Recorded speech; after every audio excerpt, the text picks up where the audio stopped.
Dari catatan yang ada pada kami, seorang ekonom dari Universitas Indonesia menyatakan, Pak Rivindo menyatakan bahwa yang sudah pasti ada perlambatan ekonomi global yang berpengaruh ke Indonesia melalui 3 jalur.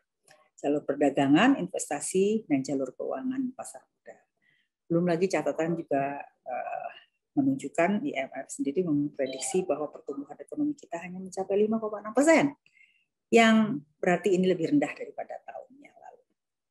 Untuk itulah, belajar dari konflik yang terjadi saat ini, saatnya lah kita bersama-sama kembali memperkuat identitas keragaman kita menjadi sebuah bekal, identitas kita sebagai satu negara yang harus terus berpijak teguh di atas konsensus kebangsaan tanpa lelah untuk terus mengantisipasi dampak-dampak yang terus terjadi. Indonesia sangat tergantung kepada Rusia, apalagi dari segi industri pembuatan pupuk. Ya, satu. Kita juga melihat bahwa industri pertahanan kita juga sudah mulai membagi antara Prancis, Amerika, dan Rusia. Kita ingat satu waktu bahwa Pak Taufik Kimas almarhum melakukan barter dari kelapa sawit dengan pesawat-pesawat Sukhoi yang pertama. Nah, ini adalah hal kita masih ada hubungan yang cukup besar dengan Rusia, tentunya akan berdampak. Tapi jangan lupa masih ada 15 atau 16 negara yang akan terkena dampak daripada keseluruhan sanksi yang ada. Jadi Indonesia harus bersiap-siap dan saya rasa memang sekarang sudah juga terasa ini akan terjadi. Cukup besar. Nah, di sini mungkin dibutuhkan juga trade advisory. Mungkin Indonesia sudah memiliki trade advisory di kalangan Eropa, di negara sana untuk mengkaji, melihat kurang lebih dampaknya seperti apa kekurangan atau defisit trade yang sudah dialami sampai saat hari ini. Kalau ini berlanjut ke depannya, bagaimana trade impact-nya dan defisit trade yang dialami, dan bagaimana supaya membawa posisi Indonesia bisa bernegosiasi ulang dan membawa posisi Indonesia supaya bisa bukan hanya dari segi meminimize impact atau mitigate resiko, tapi bagaimana Indonesia bisa mengambil kesempatan atau trade opportunities atau trade benefits yang timbul dari konflik ini. Asumsi-asumsi yang kemungkinan ada positifnya, ada negatifnya.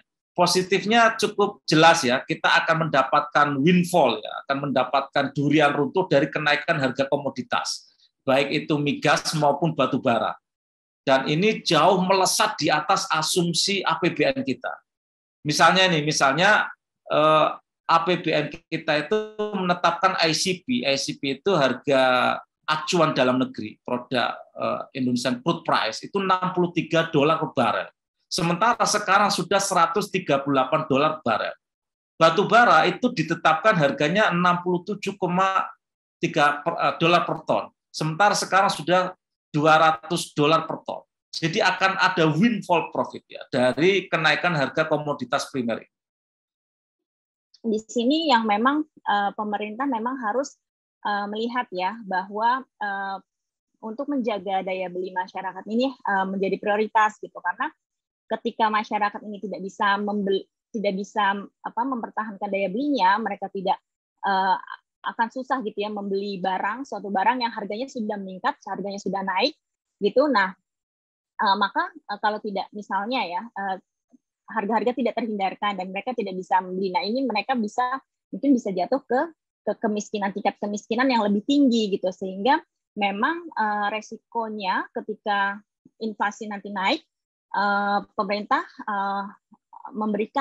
harus memberikan bantalan gitu ya, cushion atau safeguard untuk masyarakat yang memang perlu dibantu ketika harga-harga ini naik gitu, dan ini bisa dalam bentuk subsidi. Ada inflasi dan kemudian inflasi, orang miskin baru akan tambah.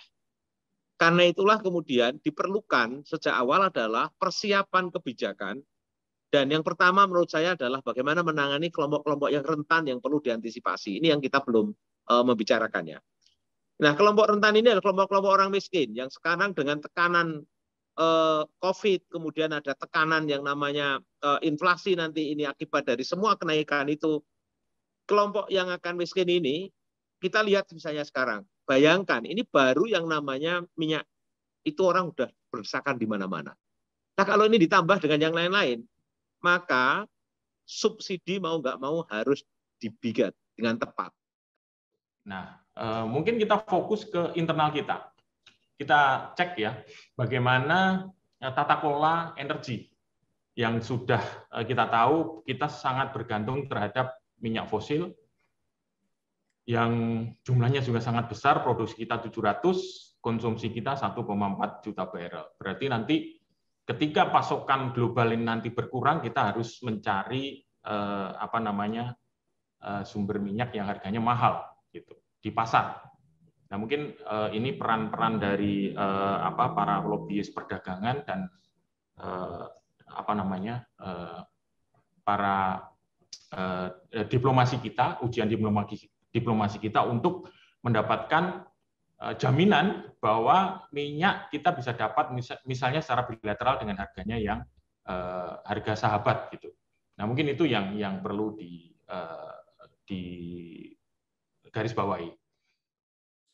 Bahwa kenaikan harga minyak dunia dan komoditas juga mempengaruhi anggaran pemerintah. Dan saya rasa dengan target defisit APBN tadi ya 4,85 di tahun terakhir untuk defisit itu 3% sesuai dengan amanat Undang-Undang Nomor 2 Tahun 2000. Saya rasa ini yang harus kita perhatikan, alokasi anggaran untuk subsidi energi, yaitu subsidi jenis BBM, LPG dan segala macam itu perlu kita lihat lagi. Tapi ini bisa dilakukan setelah upaya-upaya penghormatan terhadap tujuan dan prinsip Piagam PBB itu dilakukan juga secara bersamaan. Saya kira ini tesis yang penting benar untuk diperhatikan karena bagi Putin ini urusan dalam negeri, ini urusan mengembalikan Uni Soviet, mengembalikan kejayaan Uni Soviet seperti dulu jaya di masa Stalin. Nah, karena itu di ekonomi memprediksikan harga minyak bisa sampai $200 per barel. Jadi menurut saya karena kita tidak tahu cara berpikirnya seorang Putin yang ada juga yang menilainya sebagai seorang yang mengidap seperti pernah saya sebutkan mengidap legacy mania, maka sebaiknya kita memang mempersiapkan diri untuk keadaan yang terburuk. Ya, sekian, terima kasih.